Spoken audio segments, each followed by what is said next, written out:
So, Matagal paano po mo kasi. nalaman na ang tito mo ay namatay sa pinsan mo? Opo, At yung opo. pinsan mo nalaman sa post? Opo. Alam ba ng mga pinsan mo na yumao ng kalantakan? Parang hindi po alam eh. May pakialam ba sila sa tatay nilang yumao? Wala po akong alam. Walang kwenta mga anak ko. Kaya nga po. Pambansang sumbungan, handa kang ipaglaban ang programa ng ating buong sambayanan. Napakahalaga ng pamilya sa ating lipunan. Pinaka-basic structure po ng ating lipunan ay family. Masakit mapakinggan na yumaong isang pamilya na hindi nalalaman. Nalaman lang natin na yan pala yumao na at nalaman natin sa Facebook lang. Opo. Okay. Ikaw pamangkin. Opo. Uncle mo to. Opo. Nalaman mo na lang siya yumao sa Facebook. Opo. At pagkatapos ng nalaman mo na nasaan nilagak ang kanyang labi. Na andun po sa tambo pa po ng time na yun nalaman namin. Yung iyong yumaong uncle nagtatrabaho. O dati po noon, ano Okay. po. Itong uncle mo na to, kapatid ba ng tatay ninyo Ng to? mama ko po. Ng mama mo. Ibuto ba yung mama mo at yung yumaong uncle nyo, maganda ang bang relasyon? Nag-uusap ba? Sa ano po, mga nakaraan taon po na to, hindi po. Kasi wala pong cellphone yung tito ko. Okay. Yung tito mo ba, 66 years old na, pero parang may anak ba? May pinsan ka ba sa tito mo? May anak po, dalawa. Alam ba ng mga pinsan mo kung saan naroon yung tito mo? Alam po nila. So, alam ba nila yung tito mo, yung uncle mo ay yumao, nagtatrabaho sa rice mill? Nung nagtatrabaho po, alam po nila. Pero nung namatay, hindi na po nila Okay. alam. So, alam nila, nabibisita ba nila, 66 years old na nagtatrabaho, medyo ba nagkakausap-usap ba? Tinanong ba ng iyong nanay o kumusta naman si tito mo? Ganon. Medyo po kasi sir, matagal na talang hindi kumukontak yan sa amin. Bakit hindi siya kumukontak Ayaw sa'yo? po umuwi ng Bicol yan eh. Bakit ayaw niya umuwi ng Bicol? Ayaw daw po niya sa probinsya. Ayaw niya sa probinsya. Ayaw niya sa probinsya o ayaw niya doon makita yung mga kaanak? Siguro po. It's okay. Kaya kita kinakausap ng ganito. Sa akin, kapag medyo hindi nag-uusap-usap ang mga pamilya, may alitan. Kung minsan may isa dyan, humihiwalay. At pag humihiwalay, sadyang humiwalay siya at ayaw niya sigurong kusa siyang lumalayo. Opo. Ito bang tito mo lumayo sa inyo? Sadya siyang lumayo at pumunta ng Maynila, walang pasabi-sabi, na hindi man lang sinabi sa kanyang mga anak, "Anak, nandito na ako sa Manila, magtatrabaho na ako sa warehouse," ganun na lang. Dati po, umuwi siya sa amin nung medyo tagal na po Kaya talaga. kita tinatanong ito, kasi importante, hindi naman ikaw yung anak. Dapat Opo. yung anak nito nakakaalam bakit ikaw pamangkin, ikaw ay merong pakialam at ikaw ay may concern doon sa sinasabing kalagayan ng tito mo na nakremate na. Anong ginagawa ng mga pinsan mo na anak ng tito mo? Wala na po kasi kami contact doon So, eh. hindi naman ikaw yung anak niya. Hindi ko na So, alam ba ng mga pinsan mo na yumao ng kalantakan? Parang hindi po alam eh. So, bakit hindi nyo kinakontak yung mga pinsan mo? Hindi po namin alam kung saan sila pupuntahan sa ngayon. So, kayong pamilya, watak-watak na hindi nagkakaalaman. Kasi yung pong ano, Hindi, kaya yung, kita tinatanong dito, hindi ng dahilan. Sagot mo lang, oo o hindi. hindi ko po alam ang masyadong ano. So, Matagal paano na mo kasi. nalaman na ang tito mo ay namatay sa pinsan mo? Opo, At yung pinsan mo nalaman sa post? Opo. Pero alam mo, nagtatrabaho ang tito mo sa warehouse. 66 years old na. Opo noon. Binibisita niyo ba? Opo. Tinatawagan niyo? Dati noon po, nagkausap Nakikita po. niyo siya kung anong kalagayan Opo, niya sa warehouse? Nabisita mo? Noon po, nagkita kami dati. Kailan noon? Mga 2020 pa po. Nakita ba ng kanyang mga amo na 2020 na ikaw yung kamag-anak or sino man? Ay hindi po, nagkita lang po kami sa ano. Nakita kayo. Punta. Nakalagay ba sa kumpanya kung sino ang kukontakin in case of emergency, nagkasakit, or in this case, pumanaw, sino ang kukontakin? Wala po siguro kaya hindi O wala napunta. siguro. Wala silang alam. Nakausap niyo ba, ma'am, yung kumpanya? Hindi po. Itong ano lang po. Okay. So, kaya ka pumunta sa amin dahil nalaman mo yung mga unang... Opo. Alam na ba ngayon ng mga anak ng depunto na mga pinsan mo ang kanilang ama yumao na? Wala po. Di pa po nila alam siguro. May pakialam ba sila sa tatay nilang yumao? Wala po akong alam. Walang kwenta mga anak to. Kaya nga po. So, bakit ka nagpunta sa amin sa Bitag? Paano nga matutulong namin sa'yo? Ano po kasi, yung parang masakit lang sa ano namin. Kasi agad-agad naman po kaming pumunta para lang makuha yung Bago ka bangkay. pumunta riyan, epekto ng problema, dahilan ng problema, saan ka nung nabubuhay pa ang tiyuhin mo? Huwag ka munang magdalamhati ngayon at meron kang sinasabi, bakit?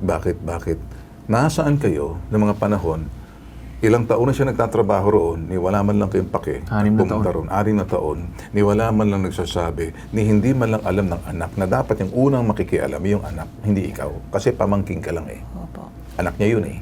Opo. So may galit ba mga anak niya sa kanya? Naghiwalay po kasi yung Ayun. asawa.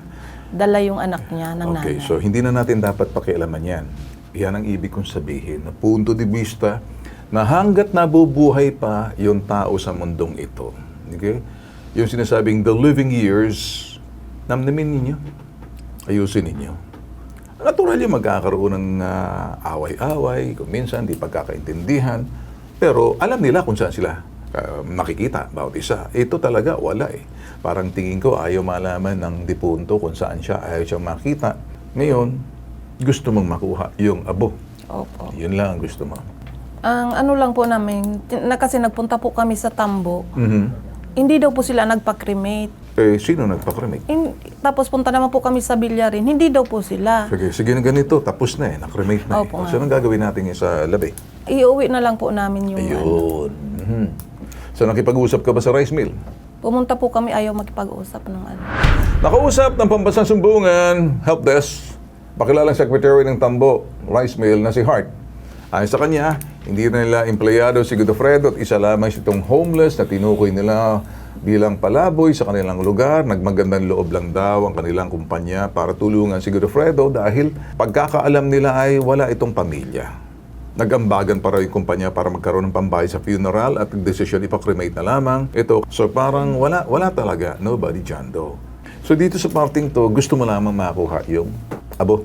Binibigay naman po nila. O bakit hindi mo nakunin? Ang problema po, kasi yung birth certificate, hindi muna namin po malakad-lakad kasi Parang birth certificate, abo na eh.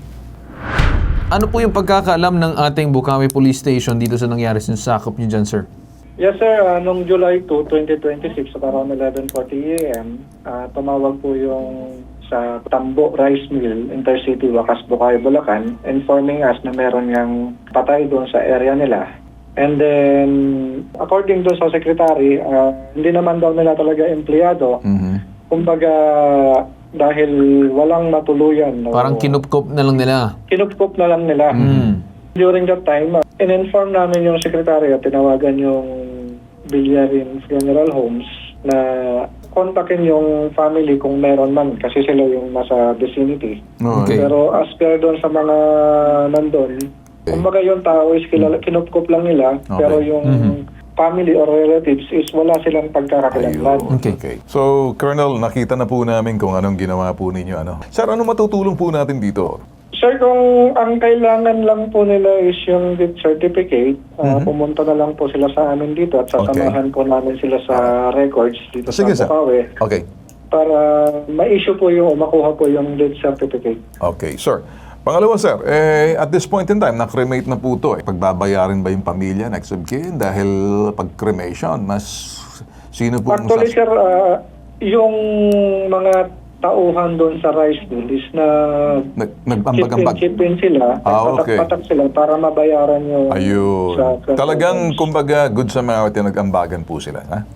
Yes, sir. Alright, okay. Colonel, pwede ho ba makuha yung abo ng sinasabing dipundo na namatay?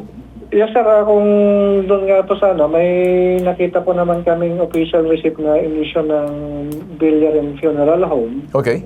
Pwede pong basta yung... Okay. pamilya So, in na other words, sir, kasamahan pwede namin. pong makuha dahil bayad na. Parang ganon. Yes, sir. Yes, sir. Alright. Okay. Okay na ba sa'yo? Makukuha mo na. Makakatulong sila sa death certificate. Sa susunod kasi, baka may natitira pa kayo mga kaanak dyan na alamin nyo kung saan sila. Kasi kung sakaling may nangyari, hindi na kayo titingin sa Facebook tapos makikita ninyo sa Facebook na lang. Nalalaman ninyo pag wala na. Pero nang nabubuhay pa, alam pa nalalaman na lang at saka medyo all of a sudden, interesado na kayo. Natural yun. Pero ibig sabihin mas maganda. Sana kung inanunood po, ganun na lang po siguro ang inyong gawin. Habang nabubuhay pa, while in the living years, kung sino may mga kamag-anak ninyo, hanapin po ninyo para kahit naman ganun, hindi na kayo parang malilito tulad na nangyayari nito.